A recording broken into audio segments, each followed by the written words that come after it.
Hello everybody, this is ManuS and welcome to another Eternal news video. So we got a bunch of new spoilers in the last 2 days and it's time to review them again. There's a couple of cool ones among them this time, so it's gonna be worth it. Let's see. Okay, let's see the first one. This is called Wormcalling and creates and draws 2 7/7 sandworms and costs 3 power and 2 time.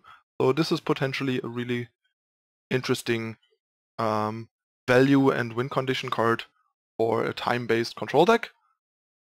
The worms, as you can see, are 7/7 and only cost 5 power. The fact that they require a single time influence is irrelevant, given that the spell itself, to get them, costs double time, so anything between 1 and 2 time would be the same.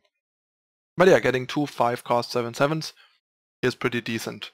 So this could be like kind of a cool and interesting value and win condition card for a control deck, if you ask me.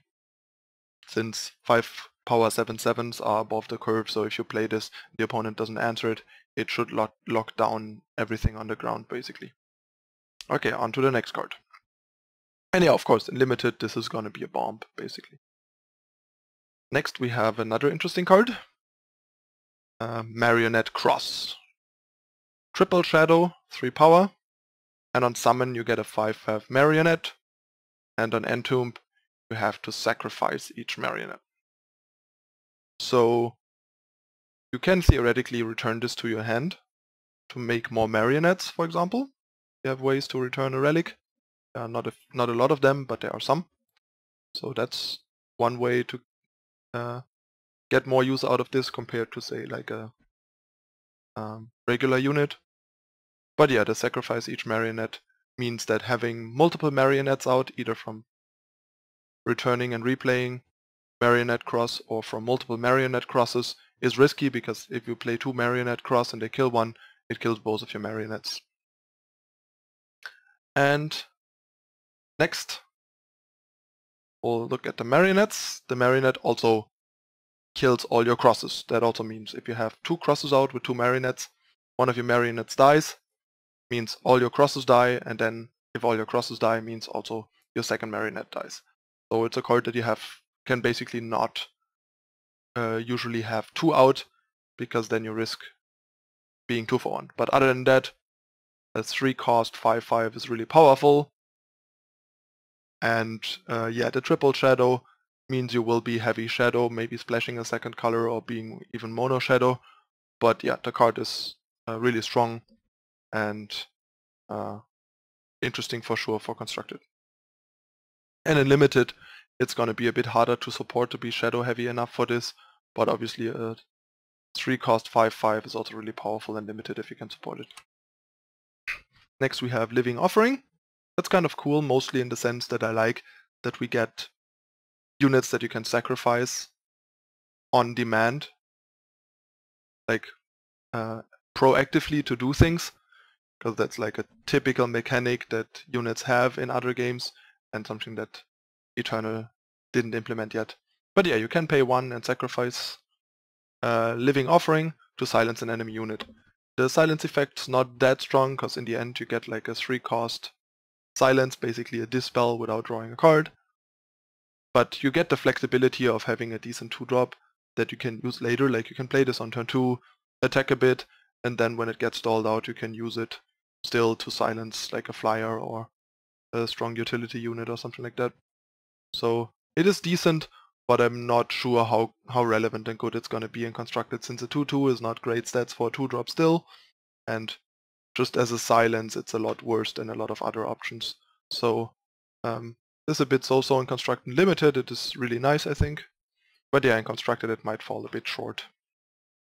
And the latest spoiler that we just received earlier is Ixtun Merchant. The 3-cost 3/3, and on summon you may choose a card from your hand to swap with a fire card in your market. Your market is basically kind of a 5-card deck, like a 5-card side deck that you can put 5 different cards in of colors of your choice, and then you can fetch them with merchants. There's merchants in each color. Show you the other ones. There are the other 4 merchants. The green one is probably the best one together with the Shadow, because being a 2/1 deadly and a 2/2 flyer for 3, in addition to the card advantage from the merchant, is great. The other 3 merchants are a lot weaker, if you ask me. But yeah, this is pretty nice. Multi-faction cards can be fetched by all merchants that share a color with it, and it's worth noting that you can only have 4 copies of non-sigil cards between your deck and your market. So if you want a torch for your Ixtun merchant in your market, you can only run 3 main deck torch, for example. So that's usually not going to happen. You rather have the 4 torch main deck than be able to fetch them with your merchant in most decks.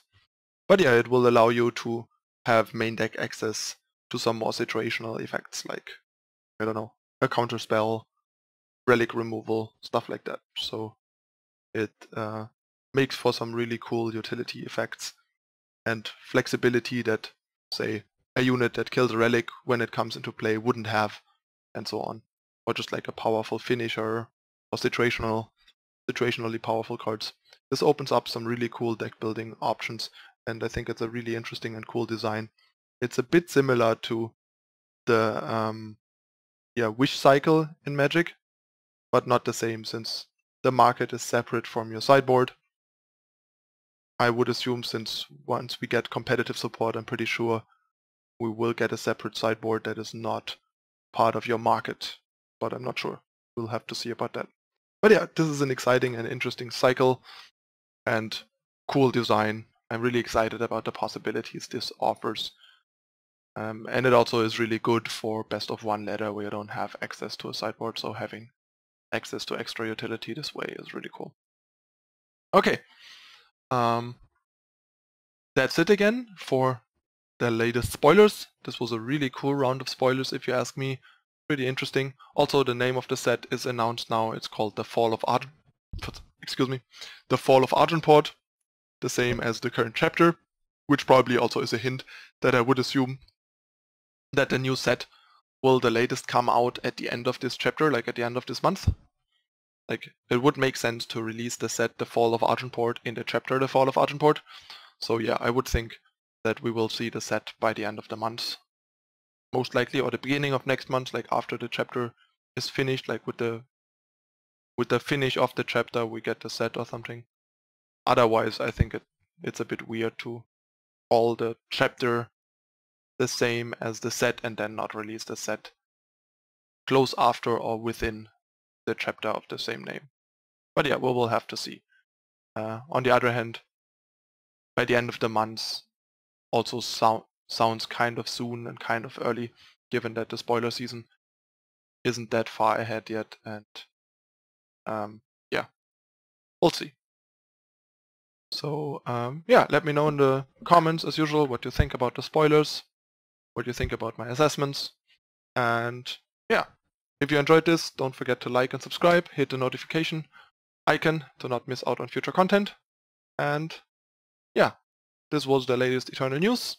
I am Manu S. I thank you for watching, and I'll see you next time. Bye.